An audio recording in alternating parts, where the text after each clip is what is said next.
Hello, and welcome to Expected Value, the podcast that goes inside the sports analytics world. I'm Paul Carr from True Media. Since we're all getting ready for the Super Bowl, we wanted to talk football today, and our guest is Mike Tannenbaum. Mike started working in the NFL as an intern with the Saints back in 1994. He worked his way up with the Browns, Saints, and Jets, eventually becoming the Jets GM in 2006, then the Dolphins Executive Vice President of Football Operations in 2015. He is now the founder of the 33rd Team, a football think tank that he'll tell us more about. Mike and I will also talk about the conference championship games and the Super Bowl, how he watches an NFL game using analytics at the 33rd Team, including their comprehensive passing metric, how data has evolved in the NFL over the last 3 decades, using data for draft and scouting purposes, how analytics and decision-making factor into the interview process for coaches, using data as an ESPN analyst, communicating data effectively, advice for anyone looking to break into the football analytics field, and perhaps more importantly, appearing on an episode of CSI New York. Then producer Sergio de la Espriella will join me to react and wrap things up. Without further ado, here's the Expected Value conversation with Mike Tannenbaum.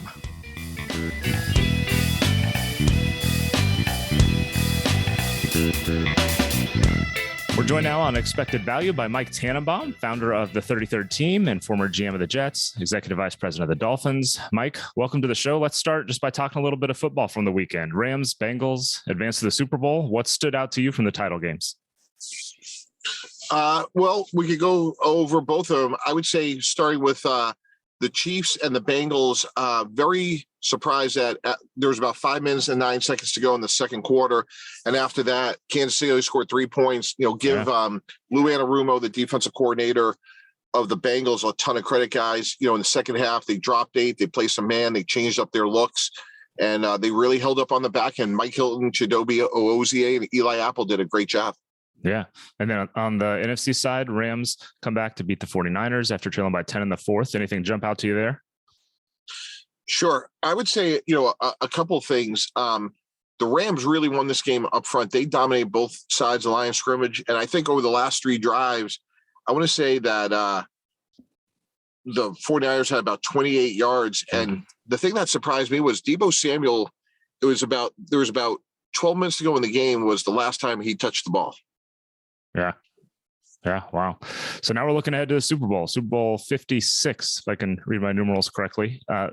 Off the top of your head, what's intriguing you about this matchup at first glance? What's so interesting to me is on paper, it's the Rams, they're at home, they got the better defense, but maybe this is the year there's just something, really compelling about Joe Burrow that's going to be hard to, go against. And maybe this is their year. Yeah, it might be. I'm curious how, as a former GM and executive, how you typically watch games. And I mean, not, what your setup is like necessarily, but how do your wheels turn as, you watch something like Sunday's game, for example? You sit in, you're focusing. What's the kind of going through your mind? How do you process what you're watching? I really like matchups, because that's kind of like the way we would attack games. Like, what are our strengths? What are our opponent weaknesses? Those were always like super important to us. So likewise now in this situation, like where I'm doing like analysis for, either ESPN or the 33rd Team or whatever it may be, like we're always looking for like going into the game, like what are the matchups we like? What are the ones that we think teams will struggle with? And then, afterwards doing the autopsies, like, what surprised us. So that kind of goes to what you said, like Deebo didn't touch the ball the latter half of the game. You're kind of keeping an eye on him, because that's one of the key matchups that everyone was looking toward, how the Rams are going to slow him over the middle, that sort of thing. Yeah. And then, one of the things that's so interesting to me is, we have these conversations a lot, and, I'd be curious to get your thoughts of this, Paul, but if you and I owned a team and we could start our franchise, who would you take, Cooper Kupp or Deebo Samuel? Oh boy. I'm personally, just off the top of my head, at least, I'm inclined to take Deebo because he can do more. And, we've seen glimpses of this the last year or two, and it really kind of came to the front the four now. Cooper Kupp, I'm not saying he's not a great player because he was this season, came out of nowhere a little bit more. So I don't know if Debo has more of a track record. I guess I like the flexibility and the options of doing different things with him at first glance.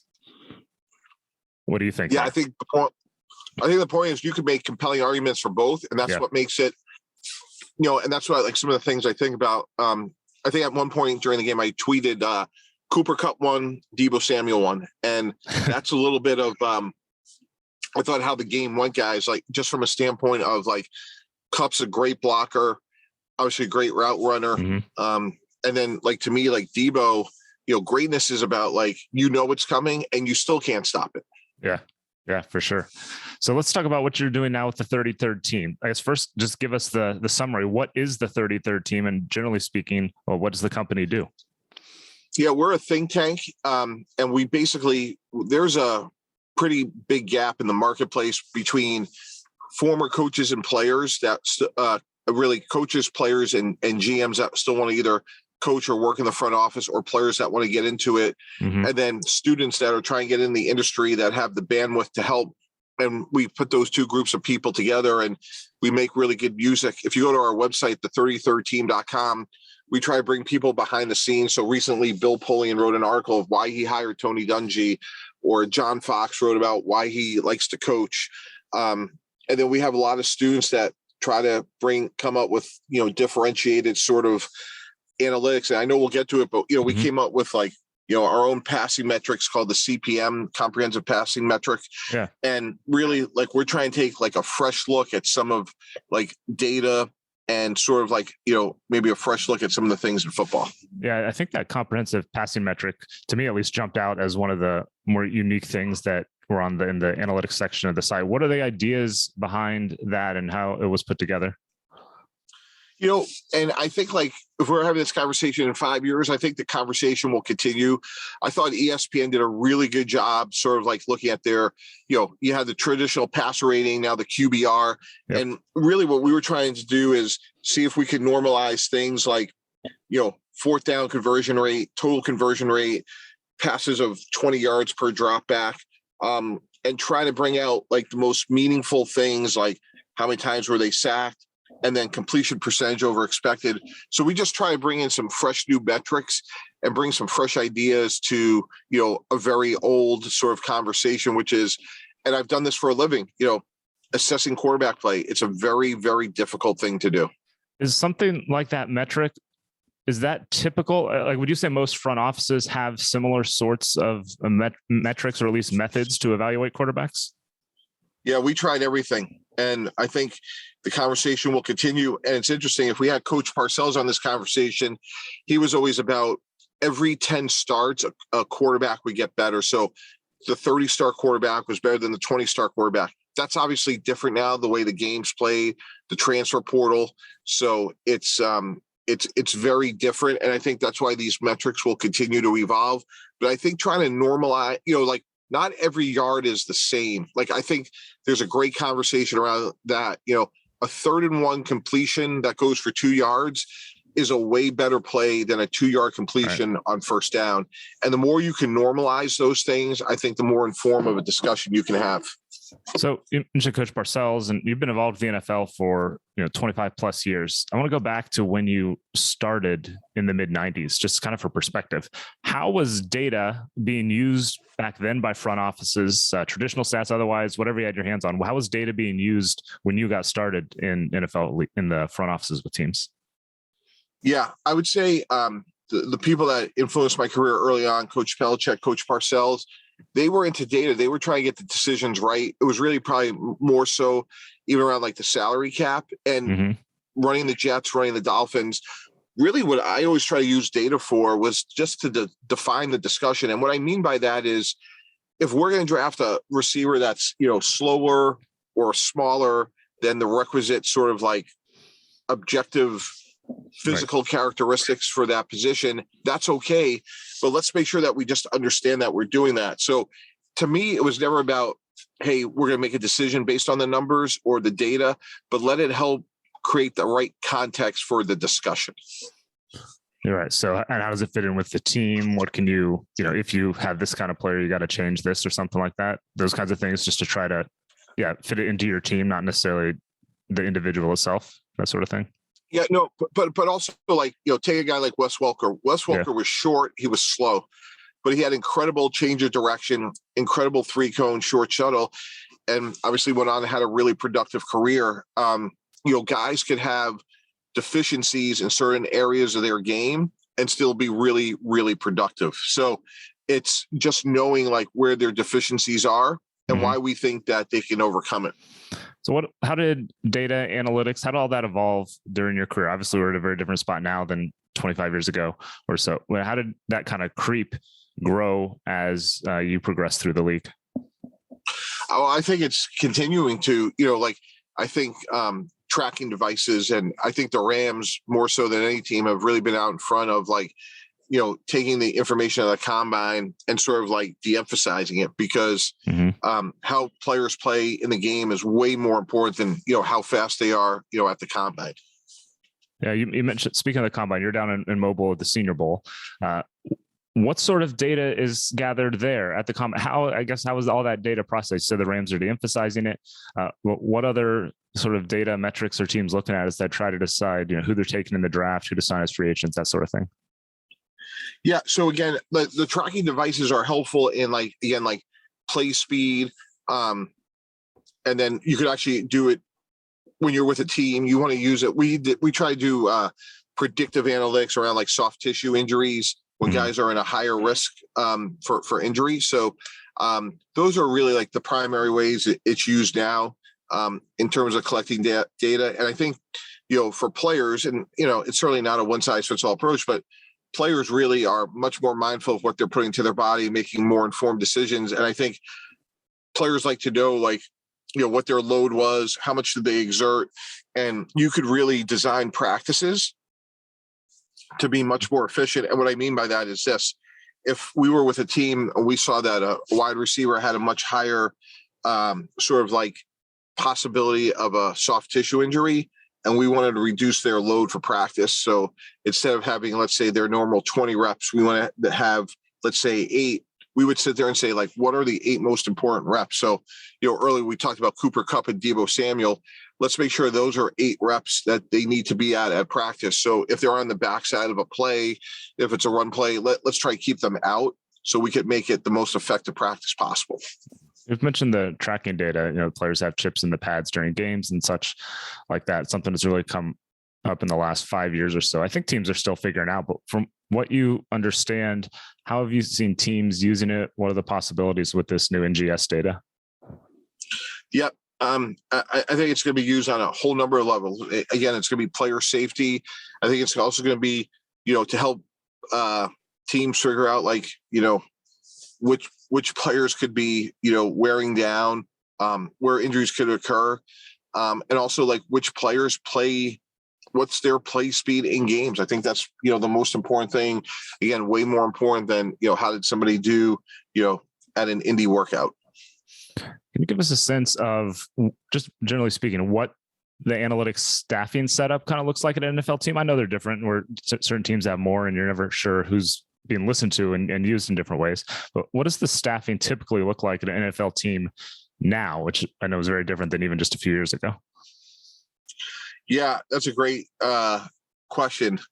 I would say it's the staffing is sort of like marrying this conversation. So analytics, sports performance. I know at the Dolphins, for example, we had a gentleman who kind of oversaw strength and conditioning and being a trainer and sort of like the data, like where you could put all those things together. And I think that's where, the EPL is. I think that's where more sports are going. So I think from a staffing standpoint, it's definitely marrying, this conversation where, the analytics department, the performance department, those things are going to continue to ramp up. So they're all kind of, that's interesting. I don't think of, just if you say football analytics, I don't think people generally will think of as the physical side, the strength and conditioning, and you mentioned the soft tissue injuries, things like that. That seems to be something that, I don't know, I guess maybe it's a little more difficult for the public to kind of wrap their head around and see, since they're not in the middle of it. But it sounds like from what you're saying, that's as important almost in some ways as the statistical side that people get so focused on. Yeah.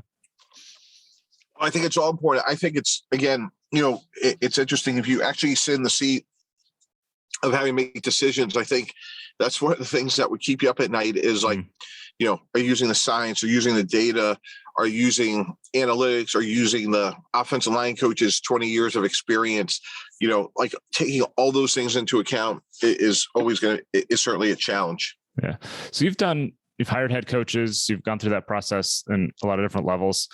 How do the analytics, maybe a coach's understanding or use of those, how does that factor into an interview process for a coach? Well, I think it's a differentiator. I think if we were running a team, we would want to hire somebody that, I want to know your process of making a decision, because there's going to be so many of them. Mm-hmm. I want to understand, like, take me, under the hood, tell me how you're going to go make a decision. And you'd be surprised. That's a differentiator. Some would embrace it. Some would tell you that's a waste of time. And again, mm-hmm. like, we're all going to make mistakes. So I'm much more interested in the process of making the right decision. Right. So to know if they're open to pulling those things in or something like that, that makes sense. What about, yeah, go ahead. No, that's exactly right. To what extent is in-game strategy assessed in coach interviews? This is kind of a low-hanging fruit, I think, for analytics, Twitter and such on the football side of, you should have gone for it, should have kicked a field goal, should have gone for two, things like that. To what extent do you see those sorts of decisions assessed during the coaching process, during the interview process? Yep. Yeah. Very similar answer there, which is, again, I think the people, like, the smartest answers are the ones that'll say, like, I want to know the data, I want to know the analytics, but guess what? Like, I'm not, the kicker may have a hamstring pull, or right. I thought, John Harbaugh had a really good answer of, like, why would you go for two? And, why would you go for two? Well, because, I have no healthy corners left. Yeah. Yeah. So it's less about, a coach isn't probably going to get drilled on what they would do in a specific situation as much as asked, how would you go about deciding what to do in this situation? Would that be accurate? Yeah. Yep. Okay. That's. So you also serve as an ESPN analyst talking NFL. That's what part of the reason you're in mobile for the Senior Bowl. How do you use data when you're trying to figure out, all right, how are we going to assess this game on television, radio, whatever it might be? How do you use data in that role? Yeah, I wanted as much information as possible. So I wanted, like, we'll sometimes get data afterwards. It's kind of hard to do it, like, in real time at practice, but I want to know, like, what I'm watching on the film is, I want to see where the data is to help me make a better decision when we, ultimately put a grade on a player. So you want as much data as possible, but while we're on the field, you don't have that data. And whether you're doing TV work, whether you're working with a team, communicating that data is always important. It's something we always talk about here on the show. What are the keys from your perspective to communicate data effectively? Whether it's you trying to be concise on television, whether it's someone on a team coming in and presenting a case or a point or a strategy, what are the keys to communicating that data well? Yeah, it's just using it as context to say, like, hey, I think Jahan Dotson looked good. I thought his play speed was great. And, the GPS data said, like, he was the second fastest receiver.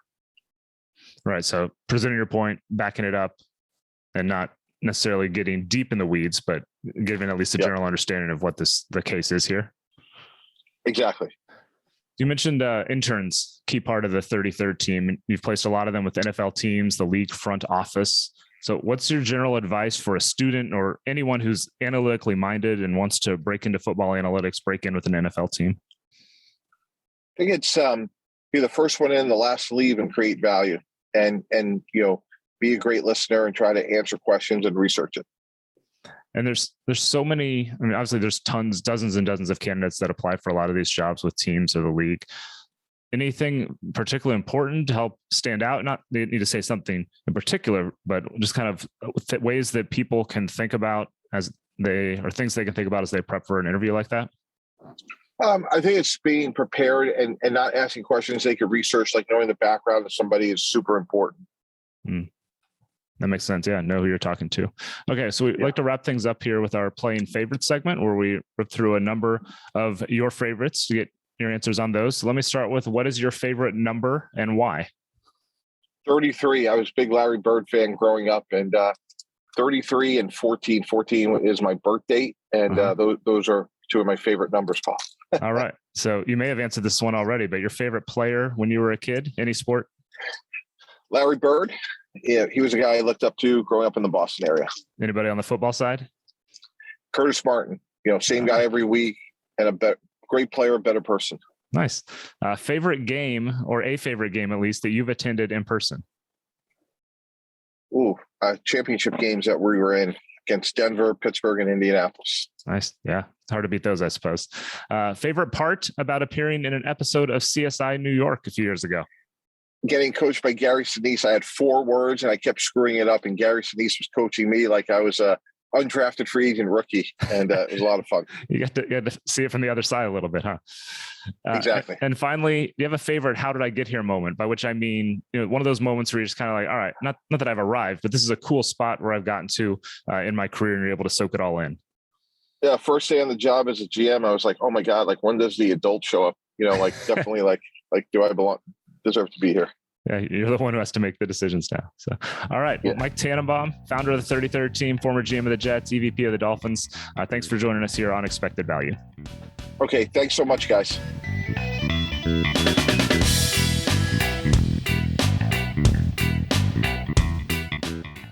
Thanks again to Mike Tannenbaum for joining us on the show. You can follow him on Twitter at Real Tannenbaum, RealTannenbaum, and at the 33rd team, THE33RD team. You can check out their website, the33rdteam.com. We'll also have all these links in our show notes, including a link to his appearance on CSI New York. I'm joined now by True Media's Sergio de la Espriella. Sergio, what did you take away from the conversation with Mike? Hey, Paul. I liked it a lot. I thought it was very intriguing. I think one of the more interesting aspects of the conversation, to me at least, was when you asked about the kind of low-hanging fruit Twitter takes when a coach analytically maybe does something that the quote-unquote analytics community would disagree with. It is very intriguing to see his perspective on that, because at least from someone who started off as a fan of sports and now works in sports data and kind of sees, has a bit more understanding of it. I'm always interested in seeing like, okay, yes, maybe it was technically a better decision to go for it rather than maybe kick a field goal. But is the percentage going for it gives you 60% to win versus field goal gives you 40% to win? Or is it going for it gives you 55% to win and kicking the field goal gives you 53% to win? It's kind of those, coach's perspective, how much a coach goes into it. So it was interesting to see it from his more front office perspective when creating and crafting a team, and also seeing how he values matchups and how he watches football. It was interesting to see how a general manager watches a game, or an executive vice president of football ops versus a fan, and now someone who is working and interested in analytics versus a front office person. Yep. Yeah, I like the probabilities that you see on Twitter and such, and that the various models spit out. And I think any good analyst or someone who's producing a model to spit out those numbers, anyone will say this is not a black and white thing necessarily. Now, like you said, there are some, if it's a 60-40 split, you're not going to find any, extenuating circumstances that are going to swing that. But if it is a percentage point or two, yeah, that's where, like Mike said, Harbaugh said that, his secondary was beat up, or, your defense is exhausted, or you think you have the perfect short yardage play to get it. Or, something Mike Sando always points out, maybe they used all their short yardage plays, which, that may be a separate issue. But yeah, I think any good analyst will know that this is not a black and white thing. It's a piece of the puzzle. It's kind of it's almost a starting point. And from there you can think, oh, well, we definitely have the right play. So that's enough to overcome a 2-point difference in going, or whatever it might be. So yeah, it's a good point that there's always more stuff than we know. And I'm not a football coach. You're not a football coach. We list off a few things that go into it. There's, lots of other things that I'm sure are, way above our football comprehension that people consider there. Yeah. Those types of people have forgotten more about football than we'll ever know. So it's one of those, I always default to those who know more than me in that sense. Yeah. I always, if it's a small thing, I'm like, okay, I guess they know what they're doing. I'd like to think they do most of the time, but then they fail and I'll yell at the TV just like everybody else. I was interested by how Mike kind of emphasize the sports science aspect, how to prevent soft tissue injuries, who's prone to this, who's prone to that. Because things like, fourth down attempts, whatever it is, those are, again, very low-hanging fruit that are pretty easy to quantify and almost solve to a point. Things like sports science, at least publicly, to my knowledge, very fuzzy. Not that the science is fuzzy, just that the information isn't out there. It's much harder to be an expert in a field like that, I think. So that was interesting to me because it's something that you just don't see a lot of publicly, how to prevent injuries. And a lot of it is you don't have the data. We don't know all the practice details. We don't have the NGS data is not a public thing, stuff like that. So, and honestly, for something like sports science or any kind of doctor thing, if your degree takes 6 or 7 years to get, I don't want it to be able to be readily available in that sense.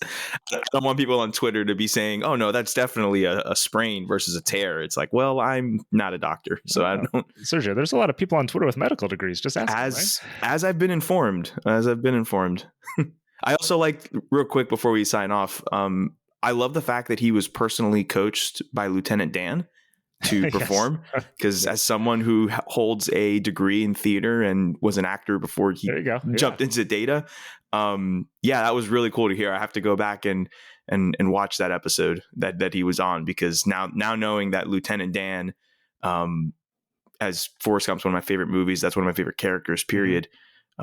That's pretty cool. That was just another selfish, like, wow, that's awesome. I had a couple Forrest Gump jokes in the holster that I couldn't quite, didn't quite come out right. So I decided we're not going to try that. It'll fail miserably. So, all right. Thanks, Sergio. Thanks one more time to Mike Tannenbaum for joining us on the show. Check out the archives for lots more football conversation with Mike Sando, Aaron Schatz, Eric Eager, much more over the last year or two. We talk lots of other sports too, including baseball just last month with Arizona head coach Chip Hale. While you're there, please subscribe, rate, and review the show. We always appreciate that. Please share this show on Twitter, other social media, and you can follow us on Twitter at True Media Sports or follow me at Paul Carr. On behalf of Sergio De La Espriella and everyone here at True Media, I'm Paul Carr. Thanks for listening to Expected Value, the podcast that goes inside the sports analytics world.